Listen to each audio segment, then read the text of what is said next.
చెప్పను బ్రదర్ అన్న ఒక్క కామెంట్తో పవన్ అభిమానులతో వైరం పెట్టేసుకున్నాడు స్టైలిష్ స్టార్ అల్లు అర్జున్.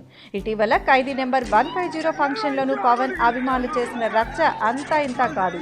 ఆ ఫంక్షన్లో పవన్ ఫ్యాన్స్ బన్నీని చుట్టుముట్టి నానా హంగామా చేసిన సంగతి తెలిసిందే. ఆ తర్వాత ట్విట్టర్ వేదికగా కూడా ఆ వార్ నడిచింది. తాజాగా మరోమారు పవన్ బన్నీ అభిమానులు ట్విట్టర్ వేదికగా వార్కు తెరలేచింది. ఇందుకు డైరెక్టర్ హరీష్ శంకర్ చేసిన ట్వీటే కారణమన్న గుసగుసలు వినిపిస్తున్నాయి. కాటమరాయుడు టీజర్కు విశేషమైన స్పందన వస్తోంది. కేవలం 3 రోజుల్లో 5 మిలియన్ వ్యూస్ దాటిపోయింది.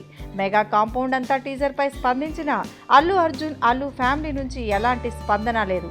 ఈ పరిస్థితుల్లోనే దువ్వాడ జగన్నాథం టీజర్ ఫస్ట్ లుక్ను త్వరలోనే విడుదల చేయబోతున్నాం, గెట్ రెడీ అని హరీష్ ట్వీట్ చేశాడు. దీంతో హరీష్ గెట్ రెడీ అనడంతో పవన్ ఫ్యాన్స్ ఓ రేంజ్లో ఫైర్ అవుతున్నారు.